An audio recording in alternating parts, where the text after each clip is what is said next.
The Alawites, also known as Alawis, Alawīyyah Arabic, are a prominent religious group, centered in Syria, who follow a branch of the Twelver school of Shia Islam but with syncretistic elements. Alawites revere Ali, ibn Abi Talib, and the name Alawi means followers of Ali. The sect is believed to have been founded by Ibn Nusayr during the 9th century. For this reason, Alawites are sometimes called Nusayris, Nuṣayrī Arabic, though this term has come to have derogatory connotations in the modern era. Another name, Ansari, al-Anṣāriyyah, is believed to be a mistransliteration of Nusayri. Today, Alawites represent 12% of the Syrian population and are a significant minority in Turkey and northern Lebanon. There is also a population living in the village of Ghajar in the occupied Golan Heights. They are often confused with the Alavis of Turkey, another Shia sect. Alawites form the dominant religious group on the Syrian coast and towns near the coast, which are also inhabited by Sunnis, Christians, and Ismailis. Alawites have historically kept their beliefs secret from outsiders and non-initiated Alawites, so rumors about them have arisen. Arabic accounts of their beliefs tend to be partisan, either positively or negatively. However, since the early 2000s, Western scholarship on the Alawite religion has made significant advances. At the core of Alawite belief is a divine triad, comprising three aspects of the one God. These aspects or emanations appear cyclically in human form throughout history. The last emanations of the divine triad, according to Alawite belief, were as Ali, Muhammad, and Salman the Persian. Alawites were historically persecuted for these beliefs by the Sunni Muslim rulers of the area. The establishment of the French Mandate of Syria marked a turning point in Alawi history. It gave the French the power to recruit Syrian civilians into their armed forces for an indefinite period and created exclusive areas for minorities, including an Alawite state. The Alawite state was later dismantled, but the Alawites continued to be a significant part of the Syrian army. Since Hafez al-Assad took power in 1970, the government has been dominated by a political elite led by the Alawite al-Assad family. During the Islamic uprising in Syria in the 1970s and 1980s, the establishment came under pressure, and the conflict continues as part of the Syrian civil war. The Alawites take their name from Ali ibn Abi Talib, cousin, son-in-law and first male follower of Muhammad, who is considered by Shia Muslims the first Shia Imam and the fourth Rashidun, rightly guided caliph, by Sunni Muslims. French occupying forces used the term Alawites, a transliteration into French. In older sources, Alawis are often called Ansaris. According to Samuel Lyde, who lived among the Alawites during the mid-19th century, this was a term they used among themselves. Other sources indicate that Ansari is simply a Western error in the transliteration of Nusayri.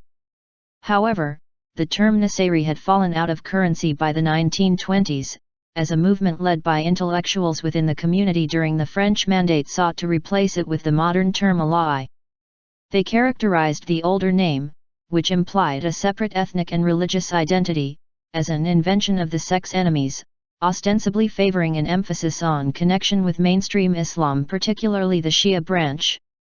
As such, Nusayri is now generally regarded as antiquated, and has even come to have insulting and abusive connotations.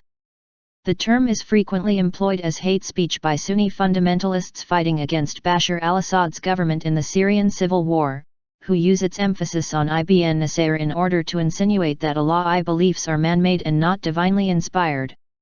Recent research has shown that the Alawi appellation was used by the sect's adherents since the 11th century. The following quote from Al-Khan, 2012, illustrates this point. In actual fact, the name Allah appears as early as in an 11th century Nusayr tract. Moreover, the term Allah was already used at the beginning of the 20th century. In 1903, the Belgian-born Jesuit and Orientalist Henri Lamens, d. 1937, visited a certain Adar Nusayr Sheikh Abdullah in a village near Antakya and mentions that the latter preferred the name Allah for his people.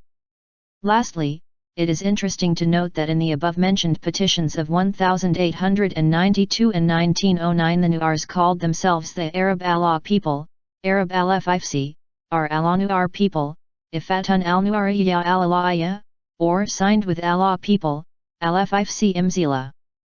This early self-designation is, in my opinion, of triple importance. Firstly, it shows that the word Allah was always used by these people, as Allah authors emphasize. Secondly, it hints at the reformation of the Nusayrs, launched by some of their sheikhs in the 19th century and their attempt to be accepted as part of Islam. And thirdly, it challenges the claims that the change of the identity and name from Nusayr to Allah took place around 1920, in the beginning of the French Mandate in Syria, 1919 to 1938. The Alawites are distinct from the Alawi religious sect in Turkey, although the terms share a common etymology and pronunciation. The origin of the Alawites is disputed. Local folklore suggests that they are descendants of the followers of the 11th Imam, Hasan al-Askari, d. 873, and his pupil, Ibn Nusayr, d. 868. During the 19th and 20th centuries, some Western scholars believed that Alawites were descended from ancient Middle Eastern peoples such as the Canaanites, Hittites, or Mardates. The Alawi religious sect seems to have been organized by a follower of Muhammad ibn Nusayr known as al-Kab, who died in Aleppo about 969 AD.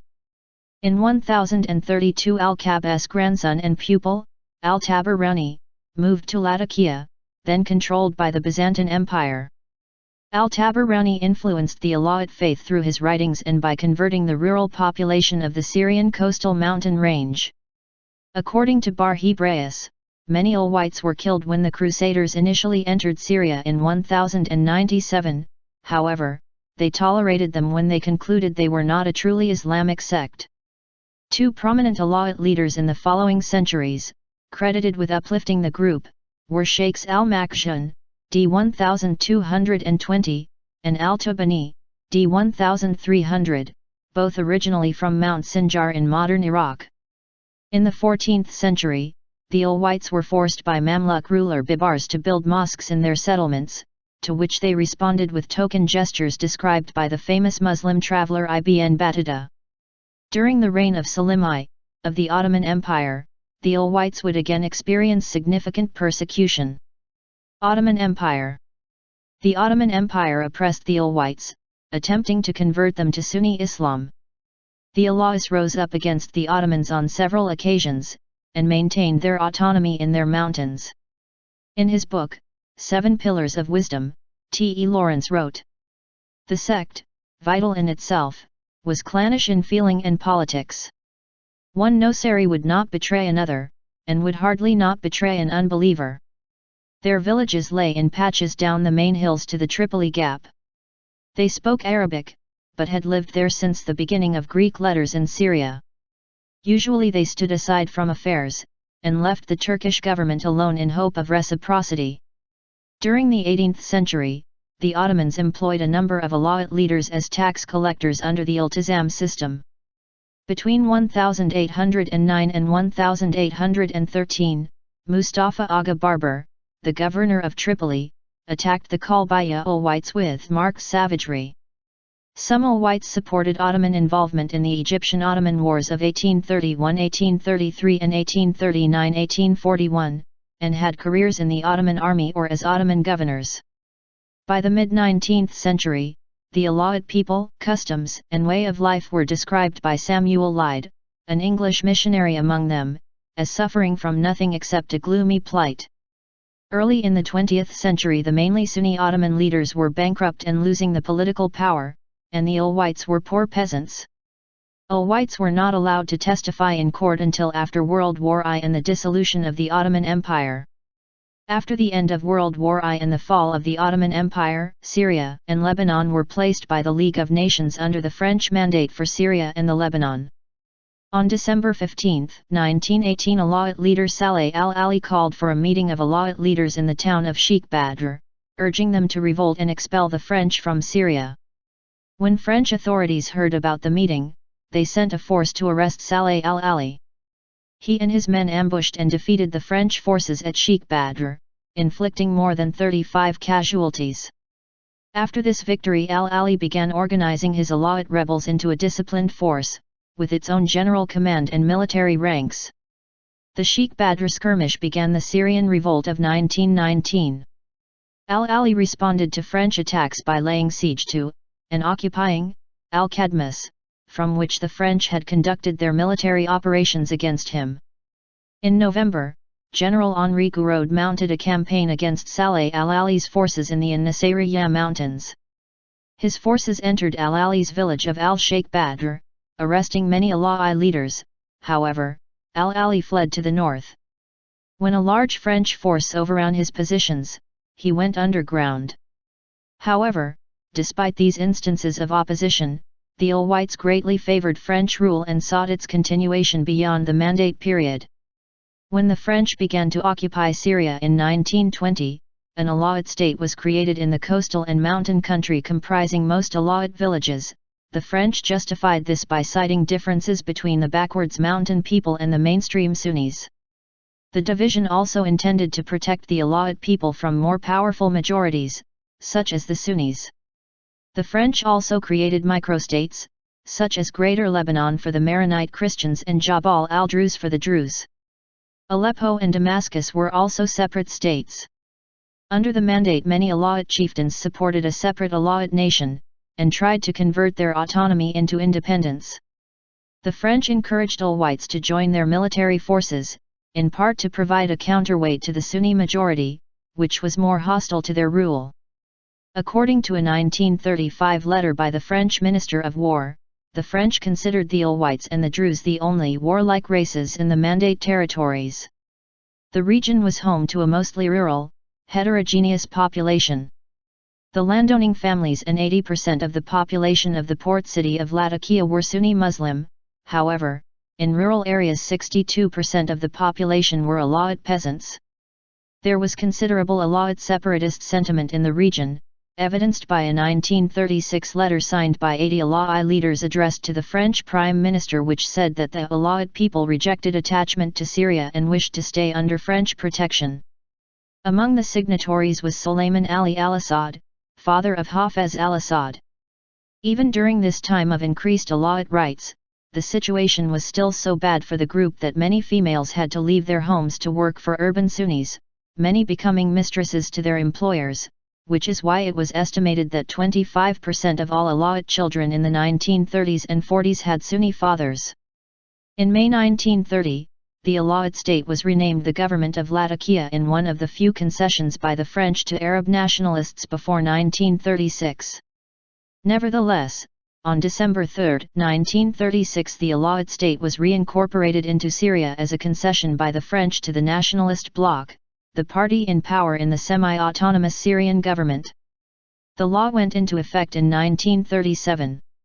In 1939, the Sanjak of Alexandretta, now Hatay, contained a large number of Alawites. The Hattian land was given to Turkey by the French after a League of Nations plebiscite in the province. This development greatly angered most Syrians. To add to Alawi contempt, in 1938 the Turkish military went into Skenderun and expelled most of the Arab and Armenian population. Before this, the Alawite Arabs and Armenians comprised most of the province's population. Zaki al-Arsazi, a young Alawite leader from Iskenderun province in the Sanjak of Alexandretta who led the resistance to the province's annexation by the Turks, later became a co-founder of the Ba'ath party with Eastern Orthodox Christian schoolteacher Michel Aflaq and Sunni politician Salah ad-Din al-Bitar.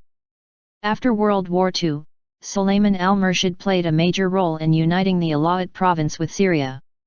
He was executed by the Syrian government in Damascus on December 12, 1946, only 3 days after a political trial. Syria became independent on April 17, 1946. In 1949, after the 1948 Arab-Israeli War, Syria experienced a number of military coups and the rise of the Ba'ath party. In 1958, Syria and Egypt were united by a political agreement into the United Arab Republic.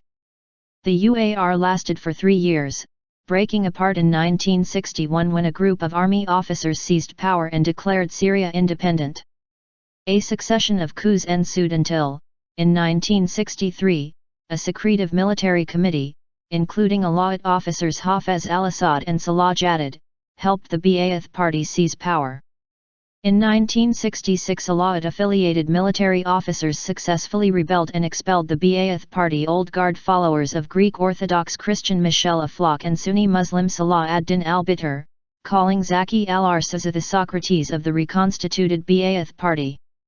In 1970, Air Force General Hafez al-Assad, an Alawite, took power and instigated a correctionist movement in the Ba'ath Party. The coup of 1970 ended the political instability which had existed since independence. Robert D. Kaplan compared Hafez al-Assad's coming to power to an untouchable becoming Maharaja in India or a Jew becoming Tsar in Russia, an unprecedented development shocking to the Sunni majority population which had monopolized power for so many centuries. In 1971, al-Assad declared himself president of Syria, a position the constitution at the time permitted only for Sunni Muslims. In 1973, a new constitution was adopted, replacing Islam as the state religion with a mandate that the president's religion be Islam, and protests erupted. In 1974, to satisfy this constitutional requirement, Musa as-Sadr, a leader of the Twelvers of Lebanon and founder of the Amal movement, who had unsuccessfully sought to unite Lebanese Alawites and Shiites under the Supreme Islamic Shiite Council, issued a fatwa that Alawites were a community of Twelver Shiite Muslims. Under the authoritarian, secular Assad government, religious minorities were tolerated more than before, but political dissidents were not. In 1982, when the Muslim Brotherhood mounted an anti-government Islamist insurgency, Hafez Assad staged a military offensive against them known as the Hama massacre. Alawites consider themselves to be Muslims, although some Sunnis dispute that they are. Alawite doctrine incorporates Gnostic, Neoplatonic, Islamic, Christian, and other elements and has, therefore, been described as syncretistic. Alawite beliefs have never been confirmed by their modern religious authorities. Alawites tend to conceal their beliefs, taqiyya, due to historical persecution. Some tenets of the faith are secret, known only to a select few, therefore, they have been described as a mystical sect. Divinity. Their theology is based on a divine triad, or trinity, which is the core of Alawite belief. The triad comprises three emanations of the one God, the supreme aspect or entity called the essence or the meaning, both being translations of Ma'ana, together with two lesser emanations known as his name, ism, or veil, hijab, and his gate, bab. These emanations have manifested themselves in different human forms over several cycles in history, the last cycle of which was as Ali, the essence/meaning, Muhammad, the name, and Salman the Persian, the gate. Alawite belief is summarized in the formula, I turn to the gate, I bow before the name, I adore the meaning. Reincarnation. Alawites hold that they were originally stars or divine lights that were cast out of heaven through disobedience and must undergo repeated reincarnation, or metempsychosis, before returning to heaven. They can be reincarnated as Christians or others through sin and as animals if they become infidels. Other beliefs. Other beliefs and practices include the consecration of wine in a secret form of Mass only open to males, frequently being given Christian names, burying the dead in sarcophagi above ground, observing Nowruz, Epiphany, Christmas, and the feast days of John Chrysostom and Mary Magdalene. The only religious structures they have are the shrines of tombs, the alleged book Kitab al-Majmu, which is supposedly a central source of Alawite doctrine. Some scholars claim that Alawites don't believe women have souls or that they simply don't reincarnate. Alawites have always described themselves as being Twelver Shiite Muslims and have been recognized as such by the prominent Lebanese Shiite cleric Musa al-Sadr and Iranian religious and political leader Ruhollah Khomeini. The Sunni Grand Mufti of Jerusalem Hajj Amin al-Husseini issued a fatwa recognizing them as part of the Muslim community in the interest of Arab nationalism. However, Athari Sunni, modern-day Salafi, scholars such as Ibn Kathir have categorized Alawites as pagans in their writings, with Ibn Taymiyyah arguably being the most virulent anti-Alawite in his fatwas and accusing them of aiding the Crusader and Mongol enemies of the Muslims. Other Sunni scholars, such as al-Ghazali, also approved of violence against Alawites, whom he considered as non-Muslims. Interestingly, Benjamin Disraeli, in his novel Tancred, also expressed the view that Alawites are not Muslims. Barry Rubin has suggested that Syrian leader Hafez al-Assad and his son and successor Bashar al-Assad pressed their fellow Alawites to behave like regular Muslims, shedding, or at least concealing, their distinctive aspects. During the early 1970s, a booklet, Al-Alawiyyun Shi'atu al-Bayt, The Alawites Are Followers of the Household of the Prophet, was published, which was signed by numerous Alawi men of religion, described the doctrines of the Imamiyya Shia as Alawite. Additionally, there has been a recent movement to unite Alawism and the other branches of Twelver Islam through educational exchange programs in Syria and Qom. Some sources have discussed the Sunnification of Alawites under the al-Assad regime. Joshua Landis, director of the Center for Middle East Studies, writes that Hafez al-Assad tried to turn Alawites into good, read Sunnified, Muslims in exchange for preserving a modicum of secularism and tolerance in society. On the other hand, al-Assad declared the Alawites to be nothing but Twelver Shiites. In a paper, Islamic Education in Syria, Landis wrote that no mention is made in Syrian textbooks, controlled by the al-Assad regime, of Alawites, Druze, Ismailis, or Shia Islam. Islam was presented as a monolithic religion. Ali Sulayman al-Ahmad, chief judge of the Ba'athist Syrian state, has said, "We are Alawi Muslims. Our book is the Quran. Our prophet is Muhammad. The Kaaba is our Qiblat, and our deen, religion, is Islam." Alawites have traditionally lived in the Nusayriyyah mountains along the Mediterranean coast of Syria. Latakia and Tartus are the region's principal cities. They are also concentrated in the plains around Hama and Homs. Alawites also live in Syria's major cities, and are estimated at about 12% of the country's population, 2.6 million, out of a total population of 22 million. There are 4 Alawite confederations called Baya, Qa'iyadan, Hadadan, and Matara, each divided into tribes. Alawites are concentrated in the Latakia region of Syria, extending north to Antioch, Antakya, Turkey, and in and around Homs and Hama. Before 1953, Alawites held specifically reserved seats in the Syrian parliament, in common with all other religious communities. After that, including the 1960 census, there were only general Muslim and Christian categories, without mention of subgroups, to reduce sectarianism, tafiyya. To avoid confusion with the Alawis, the Alawites call themselves Arab Alawiyyah, Arab Alawis, in Turkish. The term Nusayr, previously used in theological texts, has been revived in recent studies. In Çukurova, Alawites are known as Fella and Arabuğa, although the latter is considered offensive by the Sunni population. A quasi-official name used during the 1930s by Turkish authorities was Eti Turkleri, Hittite Turks, to conceal their Arabic origins. Although this term is obsolete, it is still used by some older people as a euphemism. The exact number of Alawites in Turkey is unknown.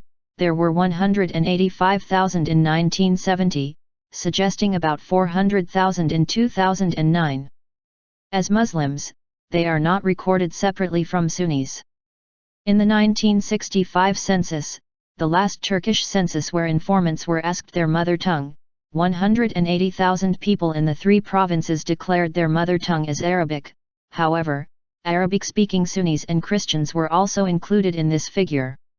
Turkish Alawites traditionally speak the same dialect of Levantine Arabic as Syrian Alawites. Arabic is preserved in rural communities and in Samandağ.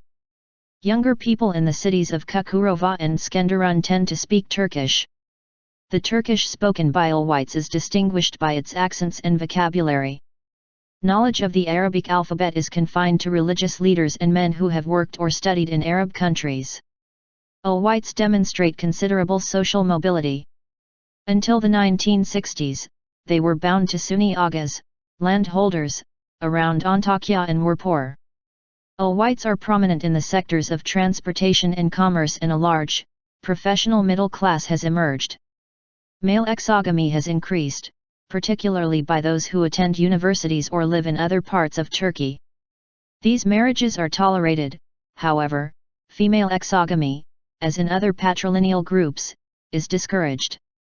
Alawites, like Alawis, have strong leftist political beliefs. However, some people in rural areas, usually members of notable Alawite families, may support secular, conservative parties such as the Democratic Party.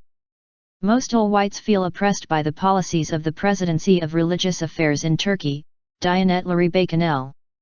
There are an estimated 100,000 to 120,000 Alawites in Lebanon, where they have lived since at least the 16th century. They are one of the 18 official Lebanese sects, due to the efforts of their leader, Ali Id. The TAIF Agreement of 1989 gave them 2 reserved seats in parliament. Lebanese Alawites live primarily in the Jabal Mohsen neighborhood of Tripoli, where they number 40,00060,000, and in 15 villages in the Akkar district, and are represented by the Arab Democratic Party. Their mufti is Sheikh Asad. The Bab al-Tabayna Jabal Mohsen conflict between pro-Syrian Alawites and anti-Syrian Sunnis has affected Tripoli for decades. There are also about 2,000 Alawites living in the village of Ghajar, which is split between Lebanon and the Golan Heights. In 1932 the residents of Ghajar were given the option of choosing their nationality, and overwhelmingly chose to be a part of Syria, which has a sizable Alawite minority. Before the 1967 Arab-Israeli War, the residents of Ghajar were counted in the 1960 Syrian census. When Israel captured the Golan Heights from Syria in 1967, Ghajar was a no-man's land for 2.5 months.